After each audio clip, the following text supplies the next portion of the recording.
কখনো ভাবিনি খুব কাছের মানুষগুলোই একসময় দূরে চলে যাবে। আমার বুঝ হওয়ার পর থেকে বাবা মার সাথে কখনো এতটা কষ্ট নিয়ে কথা বলিনি।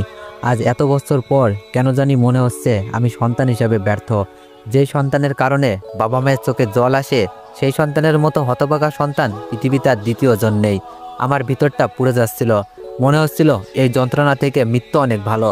কিন্তু আমি মরতে চাই না। জবাব দিতে চাই ওই সব মানুষদের যাদের কারণে আমি নিঃস্ব হয়েছি। আমার আপন মানুষগুলো আমাকে দূরে ঠেলে দিয়েছে। তাদেরকে জবাব দেওয়ার জন্য হলেও আমাকে বাঁচতে হবে। আমার কাছে টাকা পয়সা তেমন কিছুই ছিল না। বাসা থেকে বের হওয়ার আগে খুব ভয় কাজ করছিল। কোথায় যাব, কি খাবো, কি করব, এরকম হাজারো চিন্তা এসে মস্তিষ্কের মাঝে বাসা বাঁধতে লাগলো। এতদিন তো থাকা খাওয়া নিয়ে কোনো চিন্তা করতে হতো না। সারাদিন যাই করি না কেন, দিন শেষে মায়ের হাতের খাবারটা পেতাম। আরামে চিন্তাহীনভাবে তুলতুলে নরম বালিশে মাথা রেখে রাতটা কাটিয়ে দিতে পারতাম। কিন্তু এখন কি পারবো? পারবো না। কারণ এখন আমার মাথার উপর বাবা নামক বটগাছটা আর নেই, যার ছায়ায় আমি এতটা দিন বেঁচেছিলাম। আজ সেই মানুষটা তার ছায়া আমার উপর থেকে সরিয়ে নিয়েছে। কিছুক্ষণ পরেই আমি আমার ভালোবাসার মানুষগুলোকে ছেড়ে চলে যাব। জানি না আর কোনোদিন তাদের সাথে দেখা হবে কিনা। বাবাকে বলে রাতটা থেকে যেতে চেয়েছিলাম। মা আর বোনের সাথে শেষবারের মতো গল্প করতে চেয়েছিলাম, কিন্তু কথাটা বাবাকে বলার মতো সাহস করে উঠতে পারিনি।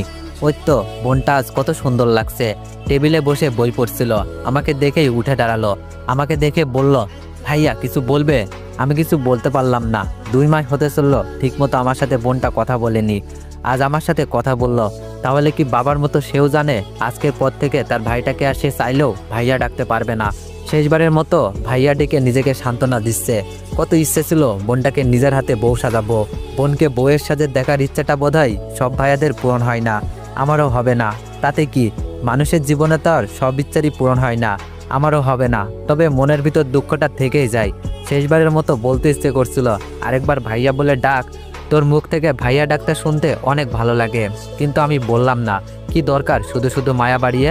অথচ আজকের পর থেকে এই ডাকটা না শুনেই আমাকে প্রতিটা রাত কাটাতে হবে। মায়ের রুমে যখন গেলাম তখন মা আমাকে দেখে মুখ ঘুরিয়ে নিল। মনে হলো মা আমার সাথে কথা বলতে চায় না, আমার মুখটা দেখতে চায় না। কিন্তু আমি তো তার মুখ না দেখে থাকতে পারি না, অনেক কষ্ট হয়। তাহলে কি মাও বাবার কথাটা জানে? তাহলে যে বাবা মাকে বলতে না বলল, বাবার মতো মাও আমাকে ঘৃণা করে, সন্তান হিসেবে পরিচয় দিতে লজ্জাবোধ করে। অনেকক্ষণ দাঁড়িয়ে থাকার পরেও মা কোনো কথা বলল না। তখন মা অন্যদিকে চেয়ে আছেন। আমি আর তখন আমার চোখের বিশুদ্ধ পানিটাকে ধরে রাখতে পারলাম না। নিজের অজান্তেই চোখ দুটো জলে ভিজে গেল। মা হয়তো আমার চোখের জল দেখতে পেয়েছিল কিংবা পাইনি। যখন আমি চলে আসতে নিলাম ঠিক তখন মা আমার সাথে কথা বললেন। মায়ের কথাটা শুনে আমার ভেতরটাতে এত এত ভালো লাগা কাজ করলো, যেটা আমি বোঝাতে পারবো না। আমার চোখের জলটাকে তুচ্ছ মনে হলো। মা যখন বলল, কিছু বলবি বাবা? তখন আমি জল মুছতে মুছতে মায়ের দিকে এগিয়ে গেলাম। বলতে চাইলাম, মা দেখো, বাবা আমাকে বাড়ি থেকে চলে যেতে বলেছেন। আমার কারণে নাকি বোনের বিয়ে ভেঙে যাওয়ার সম্ভাবনা আছে। তুমিই বলো মা, আমি কি তোমাদের ছেড়ে থাকতে পারবো? কখনো কি থেকেছি? জীবনে একটা রাতও তো তোমাদের ছাড়া কাটাইনি। একটা বছর কিভাবে থাকবো? বাবা কি জানে না আমার যাওয়ার মতো কোনো জায়গা নেই? বাবা কি জানে না আমার কাছে খাওয়ার মতো কোনো টাকা নেই? বাবা কি জানে না তোমার হাতে রান্না না খেলে পেটে খাবার হজম হয় না? তুমি বাবাকে বলে ম্যানেজ করো না মা।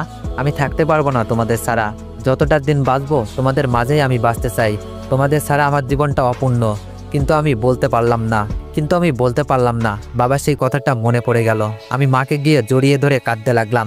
মা তখন বলল, কাঁদছিস কেন? কি হয়েছে আমাকে বল। আমি মায়ের প্রশ্নের জবাবে কিছু বলতে পারলাম না। শুধু বললাম, আমাকে ক্ষমা করে দিও মা। আমি তোমাদের স্বপ্নটা পূরণ করতে পারিনি। আমার জন্য মানুষের কাছে তোমাদেরকে অনেক ছোট হতে হয়েছে। তবে বিশ্বাস করো মা, আমি এমন কিছু করিনি। তোমার ছেলে কি এমন কাজ করতে পারে? তুমিই বলো মা। তুমি তো আমাকে জন্ম দিয়েছো। আমার প্রতি তোমার কি বিশ্বাস নেই বলো? আমি কি এমন কাজ করতে পারি? মা কিছু বলে না। আমিও কথাগুলো বলে চলে আসি। জানি না মা কথাগুলো বিশ্বাস করেছে কিনা, সেটা নিয়ে ভাবছিও না। এখন বিশ্বাস করলেও তো আমি আমার হারানো দিনগুলো আর ফিরে পাবো না। আমার 22 বছরের জীবনে কখনো এভাবে মাকে জড়িয়ে ধরিনি। হয়তো লজ্জা কিংবা সংকোচ, যে কোনো কারণেই হোক না কেন, মাকে কখনো জড়িয়ে ধরা হয়নি। তবে আজ যখন মাকে জড়িয়ে ধরলাম তখন আমি একটা জিনিস উপলব্ধি করলাম। মাকে জড়িয়ে ধরে কাঁদার মতো সুখ এই পৃথিবীতে আর কিছুই হতে পারে না। আমি যখন মাকে জড়িয়ে ধরে কাঁদছিলাম তখন মনে হলো আমি পৃথিবীর সবচাইতে বিশুদ্ধ আর পবিত্র মানুষটাকে জড়িয়ে ধরে আছি। এখন প্রায় রাত 12টা বাজে, বাসার সবাই ঘুমিয়ে গেছে। বাবা বলেছিলেন আমি চলে যাওয়ার কথাটা কেউ যেন জানতে না পারে, সেটাই করছি। সত্যি বলতে যেতে ইচ্ছা করছিল না, আবার থাকার মতো অবস্থাতেও ছিলাম না। বাড়ির বাইরে চলে এসেছি, আর চাইলেও আমি এই বাসায় যেতে পারবো না, কারণ এই বাসার মানুষগুলোকে আমি সবসময় ভালো দেখতে চাই। তাদেরকে আমি কোনো সুখ দিতে না পারলেও কোনো দুঃখ দিতে চাই না। তাই বাবার বাধ্য সন্তান হয়ে বাবার কথা মতো বাসা থেকে চলে যাচ্ছি। শেষবারের মতো যখন জানালার দিকে তাকালাম তখন কাউকেই দেখতে পেলাম না, অথচ আমি আশা করেছিলাম বাবা মা চলে যাওয়াটা দেখবে, শেষবারের মতো আমাকে দেখবে, কিন্তু এমনটা হলো না। ফোনটা আবার হাতে নিলাম, অন্তত কয়েকটা রাত কারো না কারোর বাসায় থাকতে হবে। এত রাতে কার বাসায় যাব, এটা ভাবতেই মনে হলো এত রাতে কাউকে বিরক্ত করা ঠিক হবে না। আজকের রাতটা না হয় ফুটপাতেই কাটাই। কত মানুষ তো তাদের সারাটা জীবন রাস্তায় কাটালো, আমি না হয় একটা রাতের জন্য ফুটপাতের মানুষ হয়ে গেলাম। যদিও আমি জানি আমার আর ফুটপাতের মানুষগুলোর মাঝে কোনো পার্থক্য নেই এখন, কারণ তাদের মতো আমারও এখন কোনো আপন মানুষ নেই। কিছু সময় আগে সবকিছু ত্যাগ করে আমাকে চলে আসতে হয়েছে। এখন আমি একা, বড় একা। আমার জীবনে আপন কিংবা পর কেউই নেই। আমার একাকিত্বর জীবন শুরু আজ। জানি না এই একাকিত্বর সাথে লড়াই করে কতদিন টিকতে পারবো আমি। ফোনটা চেক করতেই দেখলাম 72 বল মিস কল। মিলির সাথে কথা বলার পর ফোনটার প্রতি আর মনোযোগ দেওয়া হয়নি। একবার শুধু দেখেছিলাম মিলি অনেকবার ফোন দিয়েছে, তখন ফোনে কথা বলার মতো অবস্থা ছিল না, তাই এড়িয়ে গিয়েছিলাম। আমি নিজেই মিলির কাছে ফোন দিতে চাইলাম, কিন্তু দেখলাম অনেক রাত হয়ে গেছে। এত রাতে মিলি হয়তো ঘুমিয়ে গেছে, তাই ফোন দিব কি দিব না এটা নিয়ে দ্বিধায় পড়ে গেলাম। অবশেষে যখন রাতটা কোনো ক্রমেই পার হচ্ছিল না, তখন মিলিকে ফোন দিলাম। ফোন দেওয়ার সাথে সাথেই মিলি ফোন ধরে ফেলবে এটা ভাবিনি, তার মানে এতক্ষণ সে জেগেছিল। ফোনটা রিসিভ করেই মিলি খুব কড়া গলায় বলল, সমস্যা কি তোমার? নিজেকে কি মনে করো তুমি? এত বড় জঘন্য একটা কাজ করেও তুমি আমার সাথে ভাব নিচ্ছ, আমাকে ইগনোর করছো। কতবার ফোন দিয়েছি হিসাব করেছো?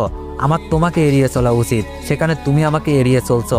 ব্রেকআপের পর তুমি যদি একটিবার ফোন দিয়ে সরি বলতে, তাহলে আমি সব ভুলে যেতাম, তোমাকে বুকে টেনে নিতাম। কিন্তু তুমি সেটাও করনি। কেন করনি? তোমার ইগোর কারণে, তাই তো? আজ যখন এতদিন পর নিজে থেকে ফোন দিলাম, তখন তুমি আমার ফোন ধরতে চাও না, ফোন কেটে দাও। আমি মিলিকে আমার কষ্টের কথা বলতে চাইলাম আমার নিঃস্ব হওয়ার কথা। তাকে বলতে চাইলাম আমার বাবা আমাকে বাড়ি থেকে 1 বছরের জন্য বের করে দিয়েছে। 1 বছরের জন্য না, সব সময়ের জন্য, কারণ আমি হয়তো আর ওই বাড়িতে কোনোদিন পা রাখবো না। কিন্তু বললাম না, আমার কষ্টের কথা কাউকে জানাতে চাই না আমি। আর মিলি আমার এখন কেউ না, তাকে বললে হয়তো সে মজা নিবে। সুখের কথা মানুষকে বলা যায়, মানুষের সাথে শেয়ার করা যায়, কিন্তু দুঃখের কথা কাউকে বলতে নেই, তাহলে মানুষ মজা নিবে। আমি আমার দুঃখটা শুধু আমার মাঝেই লুকিয়ে রাখতে চাই, কাউকে বলতে চাই না। আমি মিলিকে বললাম একটু সমস্যা হয়েছিল তাই ফোন ধরিনি। সমস্যা নেই, তুমি তোমার যত রাগ আছে আমার উপর ঝাড়তে পারো, আমি কিছু মনে করব না। তবে তোমার কাছে আমার একটাই অনুরোধ, আমার উপর কোনো অভিযোগ রেখো না। আমার কথা শুনে মিলি ফোনটা রেখে দেয়। তার ফোন রেখে দেওয়ার কারণটা খুঁজতে গেলাম না, হয়তো আমার কাপুরুষের মতো আত্মসমর্পণটা সে মেনে নিতে পারেনি, তাই ফোনটা রেখে দিয়েছে। তো এভরিওয়ান, গল্পটির নাম হচ্ছে মায়ার বাঁধন। আর যদি এই গল্পটির নেক্সট পার্ট পেতে চাও তাহলে বেশি বেশি কমেন্ট করে দাও। ধন্যবাদ।